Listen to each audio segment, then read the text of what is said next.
कब है मोक्षदा एकादशी?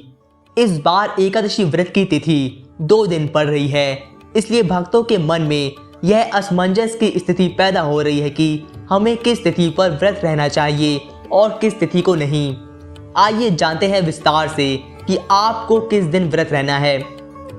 दोस्तों, आपका स्वागत है सनातन ज्ञान टीवी में। इस बार एकादशी का व्रत 2 दिन रखा जाएगा। आइए जानते हैं कौन लोग और कब किस दिन व्रत रखेंगे। 22 दिसंबर 2023 हिंदू धर्म में एकादशी व्रत उदय तिथि के अनुसार किया जाता है, लेकिन जब एकादशी तिथि 2 दिन पड़ रही हो तो ऐसे में गृहस्थ जीवन वालों को पहले दिन एकादशी व्रत करना चाहिए। मोक्षदा एकादशी भी 22 दिसंबर 2023 को मान्य होगी।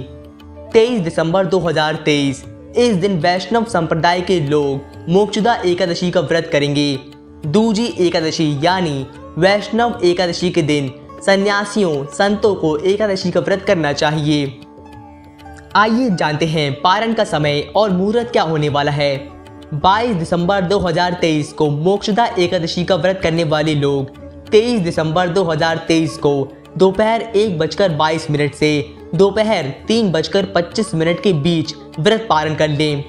वहीं वैष्णव संप्रदाय के लोग 24 दिसंबर 2023 को सुबह 7:10 से सुबह 9:14 के बीच उत्पन्ना एकादशी का व्रत पारण कर सकते हैं।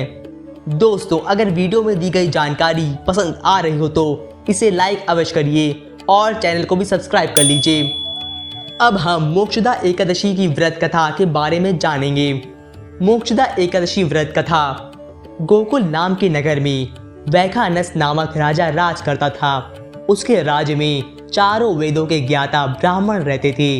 वह राजा अपनी प्रजा का पुत्रवत पालन करता था। एक बार रात्रि में राजा ने एक स्वप्न देखा कि उसके पिता नरक में हैं। उसे बड़ा आश्चर्य हुआ। प्रातः वह विद्वान ब्राह्मणों के पास गया और अपना स्वप्न सुनाया। कहा, मैंने अपने पिता को नरक में कष्ट उठाते देखा है। उन्होंने मुझसे कहा कि हे पुत्र, मैं नरक में पड़ा हूँ, यहाँ से तुम मुझे मुक्त कराओ। जब से मैंने ये वचन सुने हैं तब से मैं बहुत बेचैन हूँ। चित्त में बड़ी अशांति हो रही है। मुझे इस राज्य, धन, पुत्र, स्त्री, हाथी, घोड़े आदि में कुछ भी सुख प्रतीत नहीं होता। क्या करूँ? राजा ने कहा, हे ब्राह्मण देवताओं, इस दुख के कारण मेरा सारा शरीर जल रहा है। अब आप कृपा करके कोई तप, दान, व्रत आदि ऐसा उपाय बताइए जिससे मेरे पिता को मुक्ति मिल जाए। उस पुत्र का जीवन व्यर्थ है जो अपने माता पिता का उद्धार न कर सके। एक उत्तम पुत्र जो अपने माता पिता तथा पूर्वजों का उद्धार करता है वह 1000 मूर्ख पुत्रों से अच्छा है। जैसे एक चंद्रमा सारे जगत में प्रकाश कर देता है परंतु हजारों तारे नहीं कर सकते। ब्राह्मणों ने कहा, हे राजन, यहाँ पास ही भूत, भविष्य, वर्तमान के ज्ञाता पर्वत ऋषि का आश्रम है। आपकी समस्या का हल वे जरूर करेंगे।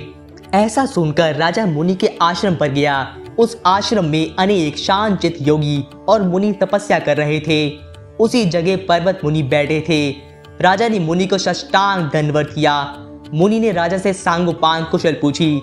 राजा ने कहा कि महाराज, आपकी कृपा से मेरे राज्य में सब कुशल है, लेकिन अकस्मात मेरे चित्त में अत्यंत अशांति होने लगी है।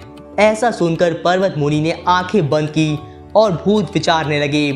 फिर बोले, हे राजन, मैंने योग बल से तुम्हारे पिता के कुकर्मों को जान लिया है। उन्होंने पूर्व जन्म में कामातुर होकर एक पत्नी को रति दी, किंतु सौत के कहने पर दूसरे पत्नी को ऋतुदान मांगने पर भी नहीं दिया। उसी पाप कर्म के कारण तुम्हारे पिता को नरक में जाना पड़ा।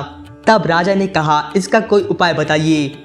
मुनि बोले, हे राजन, आप मार्गशीर्ष एकादशी का उपवास करें और उस उपवास के पुण्य को अपने पिता को संकल्प कर दें। इसके प्रभाव से आपके पिता की अवश्य नरक से मुक्ति होगी। मुनि के वचन सुनकर राजा महल में आया और मुनि के कहने अनुसार कुटुंब सहित मोक्षदा एकादशी का व्रत किया। इसके उपवास का पुण्य उसने पिता को अर्पण कर दिया। इसके प्रभाव से उसके पिता को मुक्ति मिल गई और स्वर्ग में जाते हुए वे पुत्र से कहने लगे, हे पुत्र, तेरा कल्याण हो। यह कहकर स्वर्ग चले गए। मान्यताओं के अनुसार मोक्षदा एकादशी का व्रत रखने से पितृ प्रसन्न होते हैं। दरअसल इस व्रत के प्रभाव से पितरों को मोक्ष मिलता है। साथ ही इस व्रत को पूरे विधि विधान के साथ करने से घर में सुख समृद्धि आती है। साथ ही संतान प्राप्ति का आशीर्वाद भी प्राप्त होता है।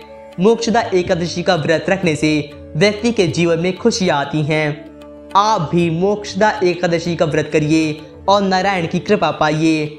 यह थी आज की वीडियो। आपको पसंद आई हो तो इसे लाइक करें और ऐसे और भी भक्ति से भरे वीडियो से जुड़ने के लिए सनातन ज्ञान टीवी को सब्सक्राइब करें। धन्यवाद।